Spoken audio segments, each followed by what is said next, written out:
Welcome to YouTube channel guys. Last trading session के regarding video बनाया था। I hope आप सब लोगों ने देखा होगा। बहुत ही ज़्यादा वोलेटाइल सेशन रहा, जैसा एक्सपेक्टेड भी था। अब एक बार के लिए देखते हैं ग्लोबल मार्केट का क्या सिनेरियो है, किन किन चीज़ों पे हमें ध्यान देना है, क्या क्यूज निकल के आ रहे हैं।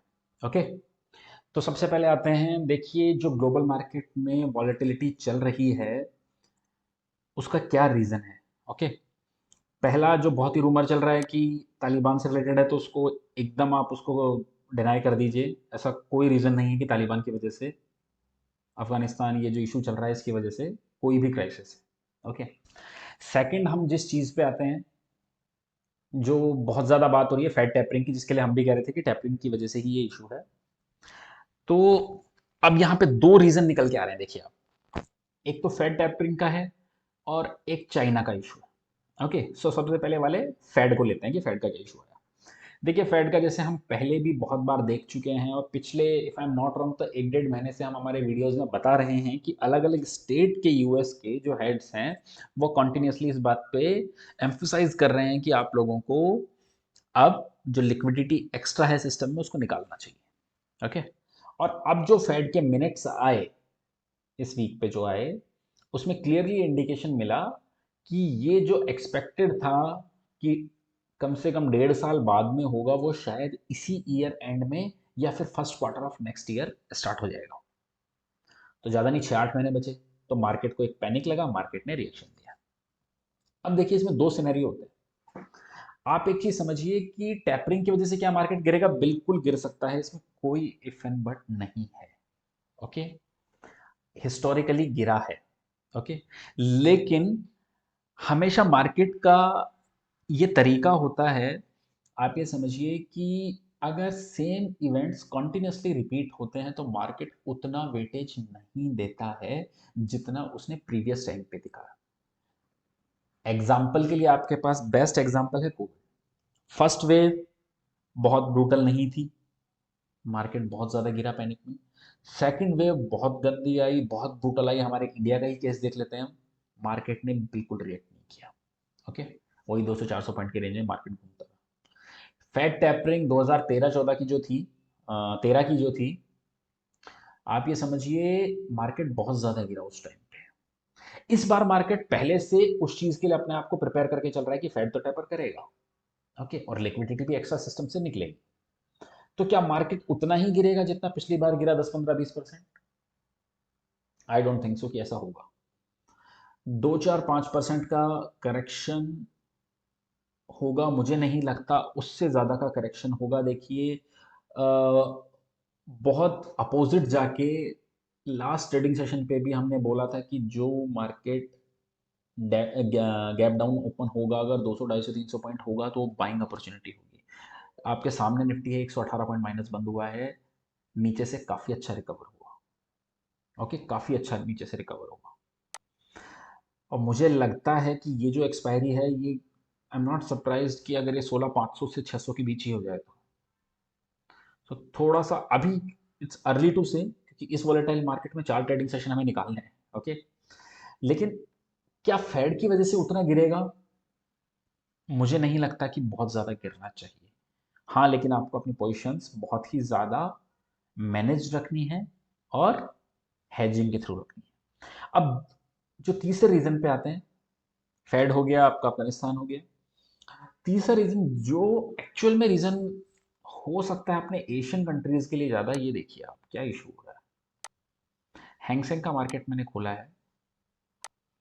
ओके, आप ये देखिए, ये हैंगसेंग का मार्केट है जो कि हमारे लिए भी बहुत इम्पोर्टेंट रखता है, इम्पोर्टेंस रखता है।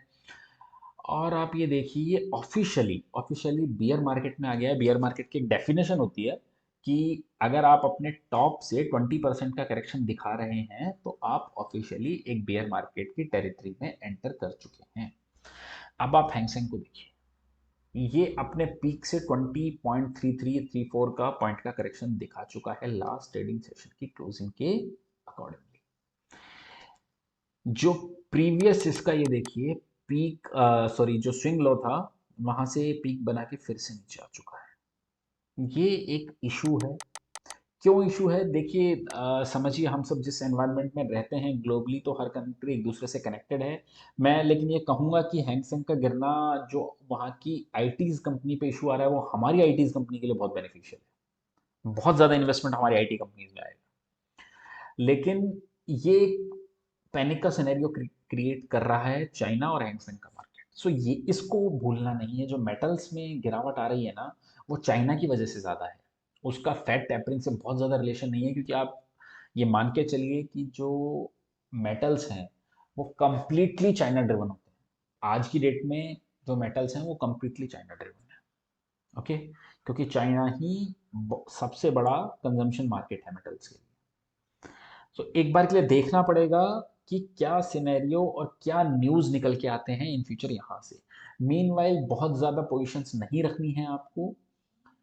व्यू हमने हमारा दे दिया इंडेक्स पे, बहुत ज़्यादा बियरिश हम है नहीं, ठीक है। लेकिन फिर भी आपको बहुत ज़्यादा पोजीशंस नहीं रखनी है। जो पोजीशंस रखनी है वो हेजिंग के थ्रू रखनी है। देखिए, मैं कई बार कह चुका हूँ, मार्केट हमेशा यहाँ रहेगा। शायद आप और हम लोग भी चले जाएंगे, उसके बाद ही मार्केट तो चलता ही रहेगा डेफिनेटली। ओके, लेकिन अगर आपको मार्केट में ट्रेड करना है, पैसा बनाना है, तो ऐसा नहीं है कि हर दिन आपके पास पोजीशंस होनी चाहिए। कुछ दिन वेट एंड वॉच के भी होते हैं। सो ये वही डेज चल रहे हैं वेट एंड वॉच के। बैठिए, शांत होने दीजिए मार्केट को, और उसके बाद अपनी पोजीशंस बनाइए। और अगर आप पोजीशंस बना रहे हैं तो हेजिंग के थ्रू बनाइए। अब किन किन स्टॉक्स पे हमें ध्यान देना चाहिए, उससे पहले आता हूं निफ्टी पे। देखिए, नीचे से कंप्लीटली डाउन।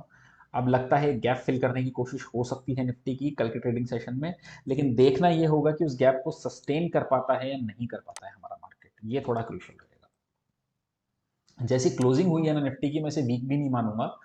अगर इस मार्केट के सिनेरियो में भी निफ्टी इतना ही गिर के बंद हुआ है तो ये काफी पॉजिटिव है। अब बैंक निफ्टी ने भी बहुत ज्यादा वीकनेस दिखाई है। आप ये देखिए तो ऑलमोस्ट ऑलमोस्ट 1,500 पॉइंट गिर गया ये सिर्फ 2 दिन के अंदर में। ओके, तो इस पे थोड़ा सा फोकस रखना है, क्योंकि बड़े बैंक्स में सिर्फ एच डी एफ सी है जो स्ट्रेंथ दिखा रहा है, H D F C bank, sorry. और बाकी सारे वीक हैं। और बहुत ही ज़्यादा सरप्राइज है कि एस बी आई वीक है। किस चीज़ को फैक्टर इन करने की कोशिश की जा रही है एस बी आई में? मे बी आइडिया का जो एक्सपोजर है उसकी वजह से हो सकता है, लेकिन इतना बड़ा इम्पैक्ट उसकी वजह से भी नहीं आना चाहिए। देखिए, एक चीज़ समझिए, मोस्ट प्रोबेबली ये एक शेकआउट है वीक हैंड को सिस्टम से निकालने के लिए, लेकिन इट्स अर्ली टू से।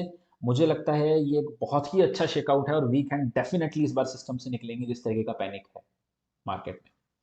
सो जिन लोगों का पोजीशन है इन्वेस्टमेंट के अकॉर्डिंगली, मुझे नहीं लगता उन्हें घबराने की जरूरत है। ओके, अब आ जाइए एक बार के लिए डेटा पे। डेटा की पिक्चर भी बहुत ही अच्छी निकल के आई है, मैं कहूँगा इतने पैनिक सिनेरियो के बाद में भी। आप देखिए, इंडेक्स में लॉन्ग 13,000 कम करके गए हैं, तो शॉर्ट भी कम करके गए हैं, 16,000 पॉइंट, 1600 क्वांटिटी। फ्यूचर का स्टॉक जो है वो लॉन्ग करके गए हैं 18,000 कॉन्ट्रैक्ट्स, और शॉर्ट लेके गए हैं almost 10,000 contracts. Positive data. Call long लेके गए हैं ऑलमोस्ट 75,000 कॉन्ट्रैक्ट्स, और उसके करस्पॉन्डिंग कॉल शॉर्ट हैं 50,000। मीन्स बहुत ज्यादा बियरिश लॉन्ग साइड पे नहीं है। पुट में क्या डेटा है? ऑलमोस्ट 1,18,000 पुट लॉन्ग, और उसके corresponding 37,000 put short. Put shorting का डेटा भी अच्छा है, कॉल के कंपैरेटिवली कम है, बट अच्छा है इस पैनिक सिनेरियो में। सो मुझे लगता है एक रेंज बाउंड रहेगा मार्केट। लेट्स सी कि ऊपर के लेवल पे सस्टेन करता है नहीं, ये देखने वाली बात होगी। अब कौन कौन से स्टॉक्स पे ध्यान देना है? जिस स्टॉक ने मुझे लगता है बहुत अच्छा ब्रेकआउट दिया लेकिन पैनिक सिनेरियो में आके गिर गया है, वो है भारतीय एयरटेल। इस स्टॉक पे एक बार के लिए देखना चाहिए। अब देखिए, इसका जो नेक्स्ट अपमूव अच्छा वाला बनेगा वो 633 के ऊपर के लेवल पे अगर सस्टेन करेगा तो बनेगा। ओके, अभी देखना है मार्केट में कैसा रिएक्ट करता है, लेकिन काफी अच्छा डेटा बिल्डअप होके आया है। और देखिए, जब गिरावट हो रही है तो बहुत ही लो वॉल्यूम से हो रही है, और बाइंग हो रही है तो हैवी वॉल्यूम से हो रही है, तो अच्छा सिग्नल है। दूसरा जो स्टॉक है जिसपे हमें ध्यान देना चाहिए, बजाज फिंसर्व। बहुत स्ट्रॉन्ग डेटा निकल के आ रहा है। लास्ट ट्रेडिंग सेशन में भी स्टॉक ने सरेंडर नहीं किया है। इस स्टॉक पे मुझे लगता है ध्यान देना चाहिए, और गिरावट में इसको एक्यूमुलेट करना चाहिए। लेट्स सी कैसा निकल के आता है, लेकिन इसका जो स्टॉप लॉस निकल के आएगा वो आपका निकल के आएगा थोड़ा नीचे का 14,500 से 600 की रेंज में on the closing basis. Okay, अभी ज़्यादा स्टॉप नहीं दे रहे हैं क्योंकि मार्केट बहुत ज़्यादा वॉलेटाइल है। पोजिशन संभालने का टाइम है ये, कॉन्फिडेंस के साथ में अपने इन्वेस्टमेंट में बने रहने का टाइम है। ओके, सो आई होप आपको वीडियो अच्छा लगा होगा। अगर अच्छा लगा है तो लाइक कमेंट और शेयर कर दीजिएगा। Thank you guys, thank you for watching.